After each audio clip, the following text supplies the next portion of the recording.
আল্লাহ আমার রব, এই রবি আমার সব, দামে দামে তুন মনে তারি অনুভব। তোমার দুনিয়াতে আমি যেদিকে তাকাই, অথই নিয়ামতে ডুবে আছি সবাই। পাক পাখালির গানে শুনি তসবিহ কলো রব, তসবিহ কলো রব। আল্লাহ আমার রব, এই রবি আমার। আসসালামু আলাইকুম প্রিয় দর্শক, আপনারা যারা দেশে আছেন প্রবাসে, সবাইকে অনেক অনেক প্রীতি ও শুভেচ্ছা। শুরু হলো আপনাদের প্রশ্ন নিয়ে আপনাদের এই প্রিয় অনুষ্ঠান আপনার জিজ্ঞাসা। আপনাদের সাথে আছি আমি জয়নুল আবেদিন আজাদ। আজকেও আপনাদের প্রশ্নের জিজ্ঞাসার জবাব দিচ্ছেন বিশিষ্ট আলেম ডক্টর মোহাম্মদ সাইফুল্লাহ। আসসালামু আলাইকুম ওয়া রাহমাতুল্লাহি ওয়া বারাকাতুহু। প্রিয় দর্শক, চলুন তাহলে জিজ্ঞাসার জগতে। শুরুতে একটি ইমেইল, এটি পাঠিয়েছেন মোহাম্মদ রবিউল ইসলাম মুন্সিগঞ্জ থেকে। আপনি লিখেছেন, রোজা ও তারাবির মধ্যে সম্পর্ক কি? যারা রোজা রাখে না তাদের জন্য কি তারাবি পড়া জরুরি? রোজা এবং তারাবি দুইয়ের সম্পর্ক হচ্ছে রমাদান মাস। রমাদান মাসের একটি ফরজ ইবাদত হচ্ছে সিয়াম পালন করা বা রোজা রাখা, যেটাকে আপনি রোজা শব্দ দিয়ে উল্লেখ করেছেন। রমাদান মাসের ফরজ ইবাদত সেটা হচ্ছে সিয়াম পালন করা। কুতিবা আলাইকুমুস সিয়ামু কামা কুতিবা আলাল্লাযীনা মিন ক্বাবলিকুম লাআল্লাকুম তাত্তাকুন। কোরআনে কারিমে আল্লাহ সুবহানাহু ওয়া তাআলা বলেছেন সূরা আল বাকারা 183 নম্বর আয়াতের মধ্যে যে তোমাদের উপর সিয়ামকে ফরজ করা হয়েছে। এরপরে রাসূলুল্লাহ সাল্লাল্লাহু আলাইহি ওয়াসাল্লাম হাদিসের মধ্যে বলেছেন, আল্লাহ কাতাবা আলাইকুমুস সিয়াম ফাসুমু, তোমরা আল্লাহ রাব্বুল আলামিন তোমাদের উপর সিয়ামকে ফরজ করেছেন, তোমরা সিয়াম পালন করো। তাই সিয়ামটা রমাদান মাসের ফরজ। আরেকটি হাদিস বর্ণনা করেছেন সালমান ফারসি রাদিয়াল্লাহু তাআলা আনহু, সনদের দিক থেকে বিতর্কিত, দীর্ঘ আলোচিত। আলেমদের মধ্যে কেউ কেউ দলিল হিসেবে গ্রহণ করেছেন, তবে এই যুগের শ্রেষ্ঠ মুজতাহিদদের মধ্যে একজন শেখ মোহাম্মদ সালেহ সাবিন রহমতুল্লাহ আলাইহি তার তালিম রমাদান মাসের শিক্ষার মধ্যে তিনি সেটাকে দলিল হিসেবে উল্লেখ করেছেন। সেটা হলো যে রাসূল সাল্লাল্লাহু আলাইহি ওয়াসাল্লাম রমাদান মাসে কিয়াম রমাদানকে সুন্নাহ ঘোষণা করেছেন। কিয়াম রমাদান হচ্ছে তারাবিহের সালাত। রমাদান মাসে রাত্র জেগে স্পেশাল যেই নামাজ আদায় করা হয়ে থাকে এটার নাম হচ্ছে কিয়াম রমাদান।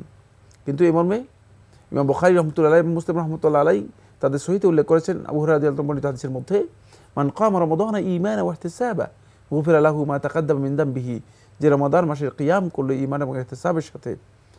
ঈমান হচ্ছে আল্লাহ রাব্বুল আলামিনের উপর সত্যিকার আল্লাহ সুবহানাহু ওয়া তাআলার উপর এই ঈমান পোষণ করে যে আল্লাহ রাব্বুল আলামিন এই ইবাদতগুলো আমাদেরকে করতে বলেছেন, এগুলো আমাদেরকে দায়িত্ব দিয়েছেন, এবং ইহতিসাব আল্লাহ তাআলার কাছে এগুলোর সবের আশা পোষণ করে, তাহলে গুফিরা লাহু মা তাকাদ্দামা মিন যামবিহি, তার পূর্ববর্তী যে গুনাহগুলো আছে সেগুলো ক্ষমা করে দেওয়া হবে। তাহলে রমাদান মাসের সাথে এর সম্পর্ক মূলত সিয়াম এবং কিয়াম দুইটাই। সিয়াম হচ্ছে রোজা আর কিয়াম হচ্ছে তারাউইহ। কিন্তু রমাদান মাসের সিয়ামের সাথে কিয়াম এর কোনো সম্পর্ক নেই। দুটো রমাদান মাস থেকে সম্পৃক্ত, কিন্তু আলাদা ইবাদত। কিন্তু কিয়াম যদি কোনো ব্যক্তি না করে তাহলে তার সিয়াম হবে না, এটাও শুদ্ধ নয়। আবার সিয়াম যদি কেউ পালন না করে থাকে তাহলে কিয়ামের যে সব আছে সেটা পাবে না, এটাও শুদ্ধ নয়। প্রত্যেকটা বিচ্ছিন্ন ভিন্ন ইবাদত, এবং প্রত্যেকটা ইবাদতের যে শর্ত রয়েছে, সে যে ওয়াজিব রয়েছে আর রুকন রয়েছে, সেগুলো যদি কেউ পালন করে থাকে তাহলে সে ব্যক্তি অবশ্যই এর সওয়াব পাবে। তবে সলফে সালিহিনের আমল সাব্যস্ত হয়েছে তারা রাতের কিয়ামও করতেন, আবার দিনের বেলায় সিয়ামও পালন করতেন। কারণ এই দুইয়ের মধ্যে যদিও সরাসরি কোনো সম্পর্ক নেই, কিন্তু রাসূলুল্লাহ সাল্লাল্লাহু আলাইহি ওয়াসাল্লামের আমলের মাধ্যমে বোঝা গিয়েছে রাসূল সাল্লাল্লাহু আলাইহি ওয়াসাল্লাম রমাদান মাসকে, যাদের এই মূল্যবান সময়টুকু, এই 30 দিনের এই সময়টুকু যেহেতু অত্যন্ত মূল্যবান সময়, অত্যন্ত ফজিলতপূর্ণ সময়, এই ফজিলতপূর্ণ সময়ে দিন এবং রাত দুটাই যাতে করে আল্লাহ রাব্বুল আলামিনের আনুগত্যের মধ্যে কাটাতে পারেন, এজন্য তারাবিও করতেন এবং সিয়াম পালন করতেন, দুটাই করতেন রাসূলুল্লাহ সাল্লাল্লাহু আলাইহি ওয়াসাল্লাম। আমরা খুবই গুরুত্বপূর্ণ বিষয়ে অবগত হলাম। প্রিয় দর্শক, আমাদের এই ভাই আরও প্রশ্ন করেছেন, সালাতুল হাজত পড়ার নিয়ম জানতে চাই। অনেকে প্রশ্ন করে থাকেন সালাতুল হাজাত পড়ার নিয়ম জানতে চাই। সালাতুল হাজাত বলতে মানে কোনো সালাত না, এটি নফল সালাত, নফল নামাজ আদায়ের যে ফজিলত রয়েছে বা যে যে যে অবস্থা রয়েছে, সেই অবস্থায় কোনো ব্যক্তি যদি কোনো সমস্যাগ্রস্ত হন অথবা কোথাও তিনি যদি মানে যাওয়ার ইচ্ছা পোষণ করে থাকেন, তখন তিনি 2 রাকাত নফল সালাত আদায় করবেন। এর জন্য ভিন্ন কোনো মানে নির্দেশনা নেই। স্বাভাবিক নফল নামাজ যেভাবে আদায় করে থাকেন সেভাবে আদায় করবেন, ভিন্ন কোনো নামাজ নেই। এবং সালাতুল হাজাত এটাকে নাম দিয়ে মানে বড় করার কিছুই নেই। শেখ নাসরুদ্দিন আলবানী রহমতুল্লাহ আলাইহি এই মনোজি হাদিসটি মিশকাতের মধ্যে উল্লেখ করেছেন, সেটাকে তসহিহ করেছেন, সহিহ বলেছেন। তাই এটা যদি কেউ মনে করে থাকেন তার প্রয়োজনের তাগিদে 2 রাকাত নামাজ পড়ে আল্লাহ রাব্বুল আলামিনের কাছে দোয়া করবেন। 2 রাকাত নফল নামাজ। জি ভাই, আপনি আরো লিখেছেন, সারা জীবনে যদি কাজা রোজা আদায় করা সম্ভব না হয় তাহলে আমার কি করা উচিত? সারা জীবন কিভাবে কাজা করবে? এখানে ভাষাগত ত্রুটি আছে। মূল বিষয়টা হলো যে একজন অতীতে এত তার রোজা কাজা হয়েছে, এখন কি করতে, ওনার সঠিক পথটা কি হতে পারে? হ্যাঁ, তিনি সেটা প্রশ্ন করতে পারেন যে আমি কাজা হয়নি, রোজা রাখি, পালন করেননি, কাজা হয়নি। কাজা হলে তো মানে তিনি মানে পালন করে ফেলেছেন। কাজা শব্দ পালন করাকে বোঝায়। মানে আপনি ইচ্ছাকৃতভাবে সিয়াম তরক করেছেন, যেটি কবিরা গুনাহ, এবং কেউ কেউ বলেছে যে কুফরি হতে পারে, কুফরি পর্যায়ে পৌঁছতে পারে। ওলামায়ে কেরামদের মধ্যে একদল কুফরি পর্যায়ে পৌঁছতে পারে বলেছেন। তাই এই কাজটি আপনার জন্য অত্যন্ত গর্হিত কাজ ছিল। এর জন্য আল্লাহ রাব্বুল আলামিনের কাছে তওবা করবেন এবং যথাসম্ভব বেশি পরিমাণে আপনি নফল সিয়াম পালন করবেন। এই ভাই তো অতীতে রোজা রাখেননি, এখন অনুতপ্ত হয়ে আল্লাহর কাছে যদি তওবা করেন, আশা করা যে আল্লাহ মাফ করবেন ইনশাআল্লাহ তাআলা, এবং এখন থেকে উনি রোজা রাখবেন। এতে তার হতাশ হওয়ার কিছু না, হতাশের কিছু নেই। আপনি আশাবাদী হয়ে এগিয়ে যান। আল্লাহ তো রহমানুর রহিম, তিনি তো আমাদেরকে ক্ষমা করেন, তিনি তো গফুরুর রহিম। আপনি আরো লিখেছেন, দাঁতের ফাঁকে লেগে থাকা গোস্তের আঁশ গিলে ফেললে কি রোজা ভেঙে যায়? না, যদি আপনি স্বেচ্ছায় গিলে ফেলেন তাহলে মানে সিয়াম ভঙ্গ হবে কিনা আলেমদের মধ্যে ইখতিলাফ রয়েছে। একদল ওলামায়ে কেরাম বলেছেন মাকরুহ হবে, একদল ওলামায়ে কেরাম বলেছেন মাকরুহ হবে। আর যদি অনিচ্ছাকৃতভাবে কোনো কারণে মুখের ভিতরে চলে যায় তাহলে আপনার সিয়াম নষ্ট হবে না। যেখানে ভুলে যদি আপনার মানুষ 1 গ্লাস শরবতে খেয়ে ফেলে রোজা ভাঙে না, সেখানে ভুলে যদি না অসচেতন একটা আঁশ গিলে ফেলে রোজা ভাঙা তো প্রশ্ন আসে না। সবশেষে আপনি লিখেছেন, আমি শুনেছি কাজা রোজা আদায় না করা পর্যন্ত নফল রোজা রাখা উচিত নয়, এ কথা কি ঠিক? না, এটি আলেমদের একটি ইজতিহাদ। সেটা হচ্ছে এই, আপনার উপর ফরজ জিম্মা রয়ে গিয়েছে অথচ আপনি নফল সিয়াম পালন করবেন, তাহলে আল্লাহ রাব্বুল আলামিন জিম্মার ব্যাপারে আপনার গুরুত্ব কম, এটাই বোঝা যাচ্ছে। এই জন্য বলেছেন যে কাজা রোজা যদি কারো রোজা থেকে যায় তাহলে সে সেটা আগে আদায় করে নেবে। কিন্তু যদি কোনো কারণেই মানে তার কাছে কাজা থেকে যায় আর নফলটা তার জন্য যদি নফল মুকাইয়াদ হয়, নফলটা নির্দিষ্ট সময়ের নফল হয়ে থাকে, যেমন আশুরা রোজা, মানে নির্দিষ্ট সময়ের রোজা যদি হয়ে থাকে মানে তাহলে সেই ব্যক্তির জন্য নফল সিয়াম পালন করা জায়েজ। এটি প্রায় সমস্ত ওলামায়ে কেরামের ঐক্যমতে সাব্যস্ত হয়েছে। প্রিয় দর্শক, এবার আমাদের হাতে আরও একটি ইমেল, এটি পাঠিয়েছেন হাসান কামরুল, ঢাকা থেকে। আগের ইমেল আপনার আরও একটি প্রশ্ন রয়ে গিয়েছিল। আপনি লিখেছেন, কোনো কারণে নামাজের মাঝখানে অজু ভেঙে গেলে ঠিক তখনই কি নামাজ ছেড়ে উঠে যাব? এরপর অজু করে আবার যেখান থেকে নামাজ ছেড়ে উঠেছি ঠিক ওখান থেকে কি নামাজ শুরু করব? না, ধন্যবাদ। সেটাই ঠিকই বলেছেন, আপনার ফতোয়া সম্পূর্ণ ঠিক আছে। উজু নষ্ট হয়ে গেলে আপনি ওই যেখানে নষ্ট হয়ে গেছে সেখান থেকে আপনাকে ছেড়ে দিতে হবে। এরপর আবার আপনি সেখান থেকে উজু করে এসে পূর্ণ করবেন, এটাই শরিয়ার বিধান। তখন তো আপনার যে লোকজন কাতারে থাকে তাদের সামনে দিয়ে হেঁটে যেতে হবে। হ্যাঁ, হেঁটে চলে যাবে, পাশে দিয়ে প্রয়োজনে যেতে পারবে, যেহেতু প্রয়োজন অবশ্যই যাবে, এছাড়া তো কোনো উপায় নেই, বের হতে পারবে না। প্রিয় দর্শক, এবার আমাদের হাতে একটি ইমেল, যিনি পাঠিয়েছেন নাম প্রকাশে অনিচ্ছুক। লিখেছেন, আমি লাইফের একটা হার্ড প্রবলেমে আছি, কি করব তা ইসলাম মতে বললে ভালো হয়। একটা ছেলে 9 ইয়ার্স ধরে আমাকে লাভ করে, আমিও তার লাভ বিলিভ করে তাকে স্ট্যাবলিশড হতে গাইড করি, টাইম দেই। তার এই একটা রিলেশন ছিল, তার আগে একটা রিলেশন ছিল, তা ইলিগ্যাল ছিল। আমি জানার পর সে মাপ চেয়ে বলে আমার জন্য ভালো হবে, আমি বিলিভও করি। বাট 8 years 9 month পর আমি জানতে পারি সে আমাকে বিয়ে করতে চেয়েছিল, সে ইলিগ্যাল কাজ করে বাইরে, আমার সাথে সে কিছু করতে পারেনি, জড়ো করেনি তেমন। আমি এখন কি করব? আমি না পারছি তাকে ভুলতে, না পারছি সব মাফ করে বিয়ে করতে। সে কি ভালো হবে? তার সন্তানও তার মতো হবে না তো? প্রেম করা পাপ, তাই এত অন্যদিকে মন দেয়নি সে 5 ইয়ার্স ধরে দেশের বাইরে থাকে, আমি এখন কি করব? এটা তো আসলে শরীরের প্রশ্ন না। তার একটি জীবনের চিত্র অনেক ভুল হয়েছে। জি, তো এখন তিনি কি করবেন? এই ছেলে তো উনি বলছেন যে ইলিগাল সম্পর্ক ছিল, এখন উনি এই ভুলে জড়িয়ে গিয়ে তার যে মানসিক আবেগ এখন ছাড়তেও পারছেন না, ঠিক গ্রহণও করতে পারছেন না। তো এই অবস্থা কি করবেন? আপনি ইস্তেখারা করে দেখুন। যদি আপনি সত্যিকার মানে আল্লাহ এবং তার রাসূলের প্রতি বিশ্বাস পোষণ করেন, তাহলে আপনি এই কাজের জন্য ইস্তেখারা করতে পারেন। আল্লাহ রাব্বুল আলামিনের কাছে মানে চাইতে পারেন যে কোথায় আপনার কি কল্যাণ আছে কিনা এর মধ্যে, তাহলে হয়তো আপনার কাছে স্পষ্ট হবে। তবে আপনার অবস্থান থেকে আমার কাছে মনে হচ্ছে এক্ষেত্রে আপনার কনফিউশন রয়েছে। প্রশ্ন থেকে আমি যতটুকু বুঝতে পেরেছি, আমার সামান্য জ্ঞানে এই দুজনে আগে জীবনটা ভুল ছিল। হ্যাঁ, আর বিয়ের আগে আপনার 9 বছর ধরে এই যে মনের দেয়া নেয়া, তারপরে সংশয়, তারপরে নানা চিত্র, আমার তো মনে হচ্ছে যে এখানে শয়তান তাদেরকে ঘিরে রেখেছে। এখান থেকে আউযুবিল্লাহ পরে মুক্ত হয়ে মাপ চেয়ে নতুনভাবে ইসলাম যেভাবে জীবনযাপন করতে বলে সেভাবে এগিয়ে গেলে স্বাভাবিক জীবনে আসাই ভালো। আসলে সেটাই তো ভালো। হ্যাঁ, এটাই ভালো। আপনি যেটা বলেছেন সেটাই শুদ্ধ কথা। সেটা হলো সংশয় আছেন, কনফিউশনে রয়েছেন এবং স্বাভাবিক জীবনে ফিরে আসতে পারলে এটা ভালো।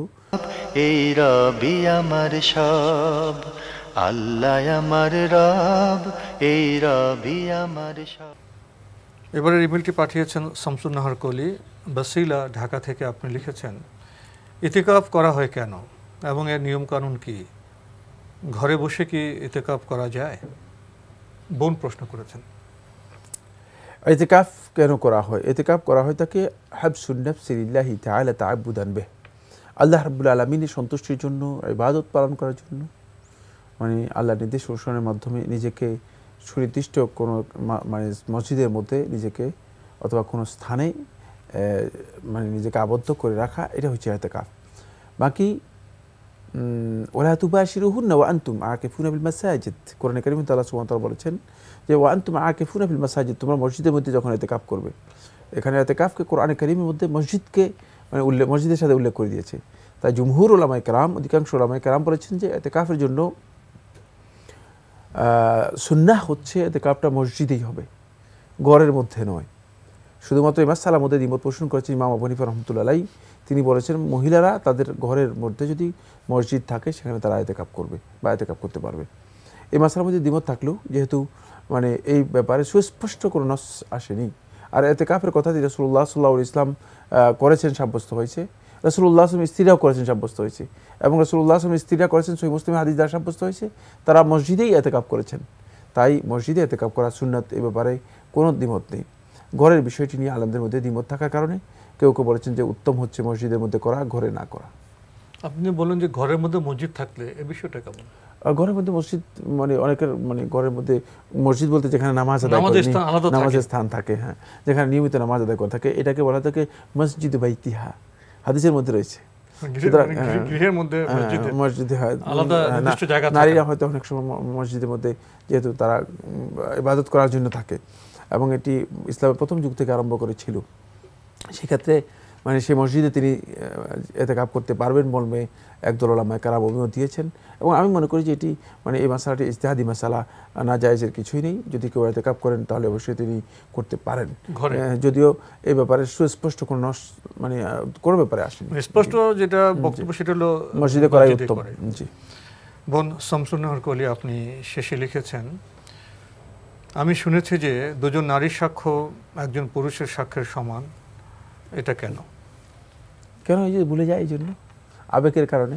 দুইটি কারণ রয়েছে, ভুলে যেতে পারে এবং ভুলে যাওয়াটা খুবই স্বাভাবিক নারীদের জন্য। আবার আবেগ তাড়িত হলে মানে সেক্ষেত্রে নারীদের ব্যাপারে মানে আবার অনেক কিছু চাক্ষুষ করার ক্ষেত্রে বাস্তব সমস্যাও থাকে। তো ফলে তাদের দুজনের সাক্ষী আল্লাহ রাব্বুল আলামিন একজনের সাক্ষীর একজন পুরুষের সাক্ষীর সমপর্যায়ে নিয়ে এসেছেন। এটি স্বাভাবিক। আল্লাহ সুবহানাহু ওয়া তাআলা যাদেরকে সৃষ্টি করেছেন তাদের সম্পর্কে আল্লাহ রাব্বুল আলামিন সবচেয়ে ভালো জানেন এবং তিনি সবচেয়ে সুন্দর মানে হুকুম দিয়েছেন। দর্শক, এবার আমাদের হাতে আরও একটি ইমেল, এটি পাঠিয়েছেন আব্দুর রহমান, ঢাকা থেকে। লিখেছেন, হাদিসে ভিতরে নামাজ 1 রাকাত পড়ার উল্লেখ আছে, সেটা কিভাবে পড়তে হয়? এক রাকাত ভিতরে সালাতের ব্যাপারে যে হাদিসটি রয়েছে সেটা সহজ কথা। এক রাকাত সালাত যেভাবে আদায় করেন, আপনি নিয়ত করবেন, তারপরে আপনি মানে নিয়তের পরে সূরা ফাতিহা পড়বেন, আরেকটা সূরা পড়বেন, সূরা পড়ার পরে আপনি রুকুতে যাবেন, রুকু থেকে রুকু শেষ করে দাঁড়াবেন, দাঁড়িয়ে দোয়া কুনুত পড়বেন, দোয়া কুনুত পড়ার পরে স্বাভাবিক নিয়মে মানে আপনি সিজদা এবং তাশাহুদের মাধ্যমে সালাম ফিরাবেন। খুবই সহজ, এর জন্য ভিন্ন কোনো নিয়ম নেই। এক রাকাতের জন্য ভিন্ন নিয়ম আছে, ব্যাপারটা এমন নয়। প্রত্যেকটা সালাতেই মূলত একই পদ্ধতিতে আদায় করতে হয়। বাকি মানে দোয়া কুনুতের ব্যাপারে আগে এবং পরে, মানে রুকুর আগে এবং পরে দুইটাই আলেমদের মধ্যে বক্তব্য রয়েছে এবং দুইটাই সহিহ হাদিস দ্বারা সাব্যস্ত হয়েছে। সুতরাং কেউ যদি রুকুর আগে দোয়া কুনুত পড়তে চান তাও পড়তে পারেন, আবার কেউ যদি রুকুর পরে দোয়া কুনুত পড়তে চান তাও তিনি পড়তে পারবেন, যেহেতু আনাস ইবনে মালিক রাদিয়াল্লাহু তাআলা বর্ণিত সহিহ মুসলিমের রাওয়ায়াত দ্বারা এটি সাব্যস্ত হয়েছে। ভাই আব্দুর রহমান, আপনি আরও লিখেছেন, নিচের দরুদটি কি সঠিক? আল্লাহুম্মা সাল্লি আলা সাইয়্যিদিনা মুহাম্মাদিন নাবিয়্যিল উম্মি ওয়া আলা আলিহি ওয়া আসহাবিহি ওয়া বারিকি ওয়া সালিম। না, এই ধরনের দরুদ সহিহ হাদিস দ্বারা সাব্যস্ত হয়নি, এটি দঈফ রিওয়ায়াতের মাধ্যমে এসেছে, সহিহ বর্ণনা এতে আসেনি। জি। সবশেষে আপনি লিখেছেন, বিশুদ্ধ ইসলামিক আকীদা গঠনের জন্য বাংলা ভাষায় রচিত সহিহ আকীদার উপর লেখা কিছু বইয়ের নাম বলবেন? এগুলো মার্কেটে আপনাদেরকে যেতে হবে, গিয়ে দেখতে হবে সেই আকীদার উপর ভালো বই আছে কিনা। মানে আছে, অনেকগুলো বই ইতিমধ্যে লেখা হয়েছে, তবে কিতাবুত তাওহীদ অনুবাদ করা হয়েছে, শেখ মোহাম্মদ ইবনে আব্দুল ওয়াহাব রহমতুল্লাহ লেখা কিতাবুত তাওহীদ এর অনুবাদ আছে, এর ব্যাখ্যা সহ বর্তমানে প্রকাশিত হয়েছে। এটা আপনি কালেকশন করতে পারেন, তাহলে সবচেয়ে বেশি উপকৃত হবেন। এখানে মূলত সহিহ আকীদার মূল যে কথাগুলো আছে সেগুলো উল্লেখ করা হয়েছে। তবে এটা তাওহীদুল ইবাদার উপর লেখা কিতাব, শুধুমাত্র তাওহীদুল ইবাদার উপর লেখা কিতাব। আরও মানে তাওহীদুল আসমা ও সিফাত, তাওহীদুল রুবুবিয়্যাহ সহ ইমানিয়াতে যে বিষয়গুলো আছে, ইমানের রুকনের সাথে সম্পৃক্ত, সেগুলো সব বিস্তারিত কিছু বই ইতিমধ্যে বের হয়েছে। কিতাবুত তাওহীদ শেখ সালেহ আল ফাউজানের যেটি বঙ্গানুবাদ হয়েছে, একাধিক অনুবাদ থেকে অনুবাদ করা হয়েছে। তৌহিদের মর্মবাণী অথবা মর্মকথা, এই নামে একটা বই, অনেক বই তো মার্কেটে গেলে তিনি দেখতে পাবেন যে অনেকগুলো বই রয়েছে এবং সেগুলো থেকে আপনি উপকৃত হতে পারবেন। প্রিয় দর্শক, এবার আমাদের হাতে একটি দীর্ঘ ইমেল, এটি পাঠিয়েছেন ওমর ফারুক, শিববাড়ি বাস স্ট্যান্ড, গাজীপুর থেকে। আপনি লিখেছেন, আবু হুরায়রা রাদিয়াল্লাহু তাআলা আনহু বলেন, রাসূল সাল্লাল্লাহু আলাইহি ওয়াসাল্লাম বলেছেন, যে ব্যক্তি অন্য কাউকে মসজিদে হারানো জিনিস খোঁজ করতে শুনবে, সে যেন বলে, আল্লাহ যেন তোমাকে ফেরত না দেন, কারণ মসজিদ সমূহ এই জন্য তৈরি করা হয়নি। সহিহ মুসলিম, মিশকাত। এই বিষয়টি কি ঠিক আছে? জি, সহিহ হাদিস। কারণ হচ্ছে মসজিদের মধ্যে যদি ব্যক্তিগত এলান, ব্যক্তিগত নোটিশ শুরু করেন আপনি, মসজিদের দেয়ালগুলো সব পরিপূর্ণ হয়ে যাবে আর মসজিদের মধ্যে শুধু হইচই শুরু হবে। এটা মসজিদ ইবাদতের জন্য, এটা নোটিশ বোর্ড নয় বা নোটিশের প্রাণকেন্দ্র নয়। সুতরাং এই কাজটি মসজিদের মধ্যে ব্যক্তিগত পর্যায়ের যে কোনো ধরনের নোটিশ, এমনকি আন-নাই বিল মাউত, কোনো ব্যক্তির মৃত্যুর সংবাদ পর্যন্ত মসজিদে দেওয়া জায়েজ নেই, এটি হারাম, সম্পূর্ণ নিষিদ্ধ। যেহেতু এর মাধ্যমে মূলত মসজিদকে ব্যক্তিগত মানে স্বার্থে অথবা ব্যক্তিগত কাজে মসজিদকে ব্যবহার করা হয়ে যাবে, শেষ পর্যন্ত লোকেরা মসজিদে যে আদব রয়েছে সে আদব পর্যন্ত এমনকি দুঃখের বিষয় হচ্ছে বর্তমানে আমরা দেখতে পাচ্ছি মসজিদের মধ্যে নির্বাচন করতেছে, মানে মসজিদ কমিটি করতেছে, মানে হারাম করতে করতে আমরা এমন পর্যায়ে চলে যাচ্ছি যে আমরা সত্যিকার অর্থে মানে আল্লাহর ভয় যেহেতু আমাদের মধ্যে নেই, যেহেতু ইমানের বিষয়গুলো আমাদের কাছে সুস্পষ্ট না, মসজিদকে আমরা মানে আল্লাহর ঘরকে শেষ পর্যন্ত নিজেদের খাহেশ প্রবৃত্তির মানে কামনা বাসনার চরিতার্থ করার স্থানে পরিণত করি, সেখানে নির্বাচন পর্যন্ত করা হচ্ছে, যেগুলো অত্যন্ত গর্হিত কাজ। তো আজকে আমাদের এখানে শেষ করতে হচ্ছে। আপনাকে অনেক ধন্যবাদ। আপনাকে অসংখ্য ধন্যবাদ। প্রিয় দর্শক, মসজিদ পবিত্র ইবাদতের জায়গা, মসজিদের আদব রক্ষা করতে আমাদের হবে। মসজিদে আমরা কিভাবে যাব, কিভাবে মসজিদ থেকে বের হব, এগুলো আমাদের জানতে হবে। মসজিদে কী কী কাজ করা যায়, কী কী কাজ করা যায় না, সে বিষয়েও আমাদের জানা উচিত। এ বিষয়ে আমরা অনুরোধ করব বিজ্ঞ আলেমদের কথা বলতে, এবং যারা মসজিদ কমিটিতে আছেন, যারা মসজিদ পরিচালনা করছেন, দায়িত্ব পালন করছেন, তাদেরও বোধহয় বিষয়গুলো সম্পর্কে সম্যক ধারণা রাখা প্রয়োজন। যাদের নেই তারা দ্রুত সেই ধারণা অর্জন করুন, নইলে অজান্তেই বা জানতেই বোধহয় আমরা অনেক পাপে জড়িয়ে পড়ব। চিঠি লিখুন, প্রশ্ন পাঠান আমাদের ঠিকানায়। পরিচালক আপনার জিজ্ঞাসা, এনটিভি, বিএসসি ভবন, 7ম তলা, 102 কাজী নজরুল ইসলাম এভিনিউ, কারওয়ান বাজার, ঢাকা 1215। আপনারা ইমেলও করতে পারেন। আমাদের ইমেল অ্যাড্রেস আপনার জিজ্ঞাসা @ntvbd.com। প্রিয় দর্শক, আপনারা আমাদের এই অনুষ্ঠান এনটিভি অনলাইনেও দেখতে পারবেন। ভিজিট করুন www.ntvbd.com। দর্শক, আপনারা সবাই নিরাপদে থাকুন, থাকুন শান্তিতে। আসসালামু আলাইকুম। আমার রব, এই রবি আমার সব, দামে দামে তন মনে তারি অনুভব। তোমার দুনিয়াতে আমি যেদিকে তাকাই, অথই নিয়ামতে ডুবে আছি সবাই।